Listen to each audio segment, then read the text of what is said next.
Eh bien, shalom aleichem à toutes et à tous, j'espère que vous allez bien, moi ça va super. Bienvenue dans cette nouvelle vidéo sur l'étude d'une des fêtes de l'Éternel de Lévitique chapitre 23. Et aujourd'hui nous allons étudier la dernière fête du printemps qui est Shavuot, que l'on nomme souvent fête des semaines ou Pentecôte. Tout d'abord, il faut savoir que le terme Shavuot en hébreu veut dire la fête des semaines. Nous pouvons retrouver la fête de Shavuot dans Lévitique chapitre 23 versets 15 à 22 où il est écrit « Depuis le lendemain du Shabbat, du jour où vous apporterez la gerbe pour être agitée de côté et d'autre, vous compterez 7 semaines entières. Vous compterez 50 jours jusqu'au lendemain du 7e Shabbat, et vous ferez à l'Éternel une offrande nouvelle. Vous apporterez de vos demeures 2 pains pour qu'ils soient agités de côté et d'autre. Ils seront faits avec 2 dixièmes de fleur de farine et cuits avec du levain. Ce sont les prémices à l'Éternel. Outre ces pains, vous offrirez en holocauste à l'Éternel 7 agneaux d'un an sans défaut, un jeune taureau et 2 béliers. Vous y joindrez l'offrande et la libation ordinaire, comme offrande consumée par le feu, d'une agréable odeur à l'Éternel. Vous offrirez un bouc en sacrifice d'expiation et 2 agneaux d'un an en sacrifice d'action de grâce. Le sacrificateur agitera ses victimes de côté et d'autre devant l'Éternel, avec le pain des prémices et avec les 2 agneaux. Elles seront consacrées à l'Éternel et appartiendront au sacrificateur. Ce jour même, vous publierez la fête et vous aurez une sainte convocation. Vous ne ferez aucune œuvre servile. C'est une loi perpétuelle pour vos descendants dans tous les lieux où vous habiterez. Quand vous ferez la moisson dans votre pays, tu laisseras un coin de ton champ sans le moissonner, et tu ne ramasseras pas ce qui reste à glaner. Tu abandonneras cela aux pauvres et à l'étranger. Je suis l'Éternel, votre Dieu. Je m'arrête juste quelques instants ici pour vous parler notamment du fait de quand est-ce que tombe, quel jour tombe notamment Shavuot. Surtout là-dessus, je vais m'arrêter. Et pour vous faire un petit résumé, à la fin du Shabbat, le samedi soir, commence du coup à cette période de l'année la fête des prémices qui représente la résurrection de Yeshua parce que c'est la gerbe pour être agitée de côté et d'autre comme on le voit au début du verset qui doit être notamment célébrée une fois par an, voilà, je le rappelle, et c'est à partir de la fête des prémices que l'on commence à faire le décompte pour savoir quand est-ce que tombe le Shavuot, d'accord? On nous dit du coup qu'à la fête des prémices, on commence à compter 7 semaines entières, et parmi ces 7 semaines, on doit compter 50 jours. Et le 50e jour tombe du coup au lendemain du 7e Shabbat, c'est-à-dire au lendemain du Shabbat de la 7e et dernière semaine, à savoir le samedi soir du coup, pour la fin du Shabbat, et donc cela tombe le premier jour de la semaine selon le calendrier biblique que Dieu a donné, à savoir un dimanche. Donc du coup, Shavuot tombe toujours un premier jour de la semaine, à savoir un dimanche. Voilà. Nous continuons. Dans l'histoire, durant l'Exode, les Hébreux ils ont marché jusqu'au Sinaï en Arabie Saoudite actuelle et non la péninsule du Sinaï égyptienne comme on peut le dire souvent, en 50 jours. Okay, ils ont reçu donc d'Élohim les tables de la Torah, de la loi, le jour de Shavuot. Bon, ok, déjà on a une première compréhension de ce qu'est Shavuot. Ok, poursuivons. Maintenant, quel est le lien avec Yeshua? Ah, grosse question, parce que c'est aussi ça qui nous intéresse. Alors, toujours dans un point de vocabulaire, lorsqu'on parle de Shavuot dans la Brit Hadasha, le Nouveau Testament, cela est remplacé par le terme Pentecôte. Et ce mot vient du grec Pentecosté, qui veut dire le 50e jour. Comme nous l'avons vu dans Lévitique chapitre 23, versets 15 à 22, où on parle du 50e jour. Eh bien, la Pentecôte et Shavuot, c'est la même chose, d'accord?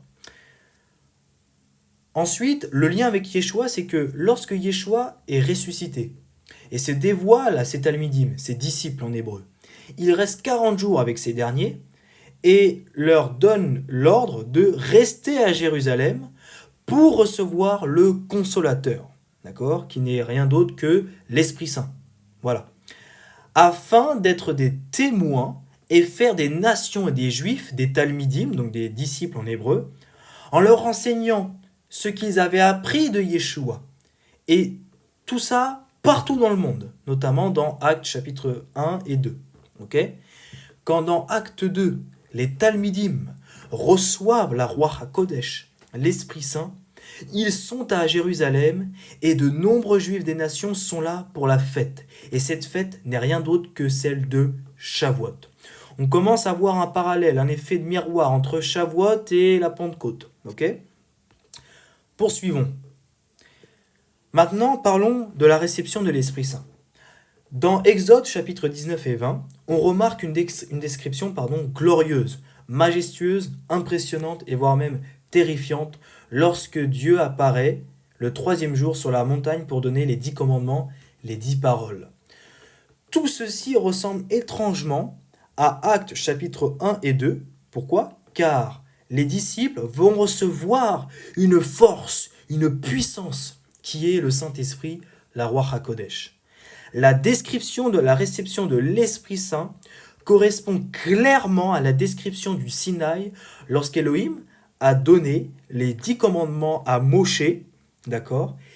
Donc les Talmidim, les disciples, ont ressenti le Sinaï.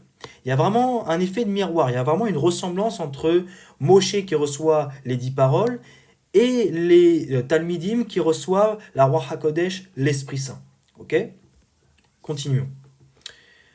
Par la suite, toujours dans la réception de l'Esprit Saint, nous voyons que la réception de la roi HaKodesh, de l'Esprit Saint, doit nous pousser à pratiquer la loi de Dieu, la Torah. Ok? Regardons ce qui est écrit dans Ézéchiel, chapitre 36, versets 25 à 27. « Je répandrai sur vous une eau pure, c'est-à-dire le baptême, et vous serez purifiés. Je vous purifierai de toutes vos souillures et de toutes vos idoles. C'est le fait d'être pardonné de nos péchés par le sacrifice de Yeshua à la croix. Je vous donnerai un cœur nouveau, et je mettrai en vous un esprit nouveau.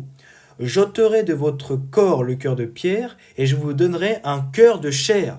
Ceci est la circoncision du cœur, la nouvelle naissance, comme j'ai pu en parler la dernière fois sur ma vidéo, la nouvelle naissance. » Verset 27. « Je mettrai mon esprit en vous. » C'est l'Éternel qui parle. Donc, quel est cet esprit?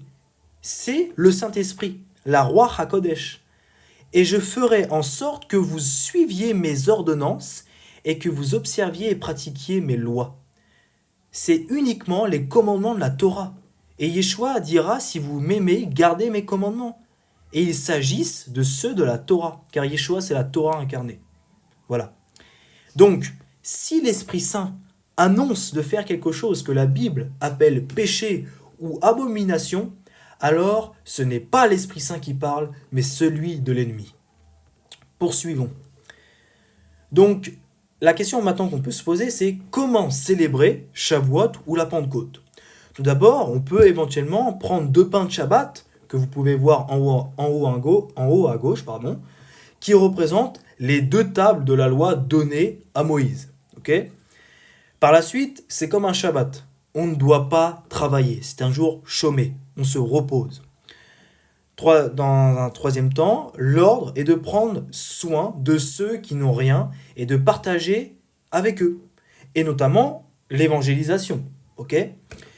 4e, on peut se réunir entre frères et sœurs autour d'un bon repas. On peut aussi sonner du chauffard, louer, adorer, remercier l'Éternel pour sa parole de Genèse à Apocalypse. Et dans un dernier temps, prier Adonai pour recevoir l'Esprit qui nous pousse à pratiquer la loi et ses commandements correctement, d'obtenir les différents dons de l'Esprit, obtenir le parler en langue avec les langues internationales pour évangéliser les nations, et puis obtenir le parler en langue, le langage des anges, pour s'édifier nous-mêmes.